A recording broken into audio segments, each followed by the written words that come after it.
अस्सलाम वालेकुम स्टूडेंट्स, कैसे हैं आप सब? खैरियत से हैं? उम्मीद करता हूं कि आप बिल्कुल ठीक ठाक हैं। स्टूडेंट, आज हम डिस्कस करेंगे कि जो एवेपोरेशन का प्रोसेस हमने डिस्कस किया था वो किन फैक्टर्स पे डिपेंड करता है। तो उसमें हम बात करेंगे सरफेस एरिया का इफेक्ट, टेम्परेचर का इफेक्ट और इंटरमॉलिक्यूलर फोर्सेस की जो स्ट्रेंथ है। इन तीन फैक्टर्स को हमने डिस्कस करना है आज के इस लेक्चर में। तो जी स्टूडेंट, इवेपोरेशन की बात कर रहे थे और फैक्टर्स की बात कर रहे थे। तो सबसे पहले हम बात करेंगे कि सरफेस एरिया किस तरह से इवेपोरेशन प्रोसेस के ऊपर इफेक्ट करता है। सो इवेपोरेशन प्रोसेस के ऊपर जो सरफेस एरिया का इफेक्ट है वो हम डिस्कस करेंगे। सरफेस एरिया, ये फर्स्ट पॉइंट है जिसको हम इस वक्त डिस्कस करने जा रहे हैं। ठीक है, देखिए जहां तक बात है सरफेस एरिया की, इसका मतलब क्या है। आप एग्जांपल के तौर पे एक गिलास लें और उस पे पानी हो, और इस तरीके से आप एक ट्रे जिसमें हम चावल रखते हैं, ठीक है, अगर आप उसके अंदर पानी ले लें तो दोनों में इवेपोरेशन के प्रोसेस में आपको वाज़ेह फर्क नजर आएगा। वो किस तरह से, देखें, चूंकि इवेपोरेशन का जो प्रोसेस है वो सरफेस फिनोमिना है, यानी सरफेस से पार्टिकल्स, लिक्विड पार्टिकल्स जो हैं वो अपने आप को लिक्विड स्टेट से गैसियस फॉर्म में कन्वर्ट करते हैं। तो अगर जो हमारे पास सरफेस एरिया मतलब कि जो हमने लिक्विड लिया हुआ जिस कंटेनर के अंदर, वो उस लिक्विड की जो सरफेस है, ठीक है, वो कितनी इंटरेक्ट कर रही है विद एयर। ठीक है, तो हम अगर कहते हैं कि हमारे पास जो है जो कंटेनर या जो हमारे पास आप कह लें कि जो भी चीज मौजूद है जिसमें कि पानी मौजूद है या लिक्विड मौजूद है, अगर वो ओपन है, यानी कि उसमें जो वाटर है वो उसके मोर सरफेस इंटरेक्ट कर रही है विद एयर, ठीक है, तो हम कहेंगे कि यहाँ पर चांसेस बढ़ जाते हैं। किस तरह से चांसेस बढ़ जाते हैं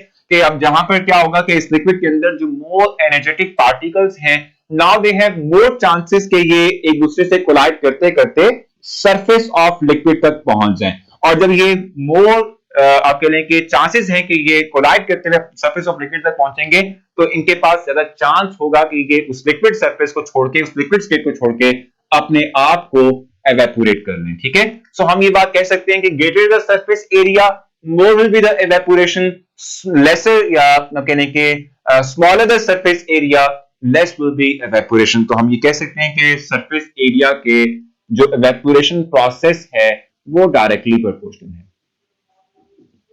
यानी कि सरफेस एरिया जितना ज्यादा होगा उतने ही पार्टिकल्स, मोर एनर्जेटिक पार्टिकल्स जो हैं वो ज्यादा चांस है कि वो सरफेस तक पहुंचे और अपने आप को लिक्विड स्टेट से गैसियस फॉर्म के अंदर कन्वर्ट कर लें। तो सरफेस एरिया का पॉइंट आ गया। उसके बाद फिर हमारे पास आता है टेम्परेचर।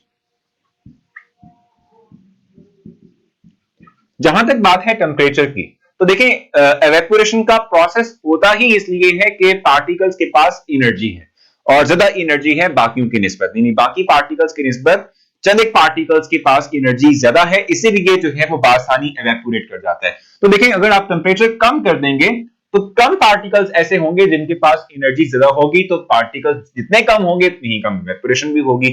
और अगर आप टेम्परेचर बढ़ा देते हैं तो टेम्परेचर के बढ़ाने से क्या होगा कि जो पार्टिकल्स इनसाइड लिक्विड है इनमें एनर्जी बढ़ जाएगी, और जब एनर्जी बढ़ेगी तो ज्यादा पार्टिकल्स ऐसे होंगे जिनकी एनर्जी ग्रेटर होगी, वो आसानी से अपनी इंटरमॉलिक्यूलर फोर्सेस को तोड़ के अपने आप को गैसियस फॉर्म में कन्वर्ट कर सकेंगे। सो हम ये बात कह सकते हैं कि इससे वाज़ेह हुआ कि greater the temperature, more will be the evaporation. तो हम ये बात कह सकते हैं कि टेम्परेचर और सरफेस एवेपोरेशन जो है ये भी आपस में डायरेक्टली प्रोपोर्शनल है।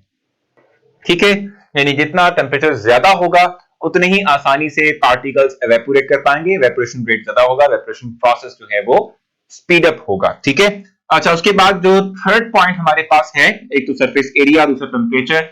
थर्ड पॉइंट हमारे पास क्या आता है जिसपे कि हम कहते हैं कि हमारी एवेपोरेशन प्रोसेस डिपेंड करता है, वो है इंटरमॉलिक्यूलर फोर्स। ठीक है, इंटरमॉलिक्यूलर फोर्स की हम बात करते हैं।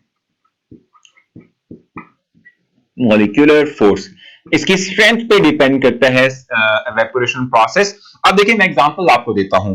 फॉर एग्जांपल, मेरे पास अगर वाटर है H2O, ठीक है, इसकी हम बात कर लेते हैं। तो हम ये बात जानते हैं कि वाटर के मॉलिक्यूल्स के दरमियान आपस में एक दूसरे के साथ हाइड्रोजन बॉन्डिंग होती है। ठीक है, और आप ये बात पढ़कर आ चुके हो कि हाइड्रोजन बॉन्डिंग जो है वो काफी स्ट्रॉन्ग इंटरमॉलिक्यूलर फोर्स है। इसकी निस्बत अगर हम बात करें, लेट्स सपोज मैं कह देता हूं कि मेरे पास जो है ब्रोमीन है, ठीक है, Br की हम बात कर लेते हैं। ब्रोमीन Br2 की फॉर्म एग्जिस्ट करता है, ये हमारे पास मॉलिक्यूल होता है। ठीक है, ब्रोमीन जो है अगर आप इसकी बात करेंगे तो ये एक नॉन पोलर मॉलिक्यूल है। नॉन पोलर किस तरह से कि दोनों के दोनों एटम सेम है, इलेक्ट्रोनेगेटिव डिफरेंस है नहीं, तो कोई चार्जेस नहीं है यहाँ पे, ठीक है। और चार्जेस ना होने की वजह से ब्रोमीन ब्रोमीन मॉलिक्यूल्स के दरमियान कोई खास फोर्स भी नहीं होती जो एग्जिस्ट करे, ठीक है। तो ये नॉन पोलर मॉलिक्यूल है, इनमें जो फोर्स ऑफ अट्रैक्शन होती है वो काफी वीक होती है। तो हम कहेंगे कि ब्रोमीन के मॉलिक्यूल्स जो है वो आसानी इवेपोरेट कर पाएंगे क्योंकि इंटरमॉलिक्यूलर फोर्सेस वीक है। जितनी इंटरमॉलिक्यूलर फोर्सेस वीक हो उतनी ही आसानी से पार्टिकल्स वो फोर्सेस ब्रेक करने के बाद अपने आप को कन्वर्ट कर लेते हैं इनटू गैसियस स्टेट, ठीक है। सो ये आसानी से इवेपोरेट कर जाएंगे। वाटर की बात करेंगे तो वाटर के मॉलिक्यूल में चूंकि स्ट्रॉन्ग हाइड्रोजन बॉन्डिंग है तो इन फोर्सेस को तोड़ना आसान नहीं है, they need more energy to break these forces, ठीक है। इसलिए हम कहते हैं कि वाटर मॉलिक्यूल इतनी आसानी से इवेपोरेट नहीं करते, ठीक है। So stronger the intermolecular force, less will be evaporation, weaker the intermolecular force, more will be evaporation। तो हम ये कह सकते हैं कि ये evaporation के inversely proportional है, ठीक हो गया।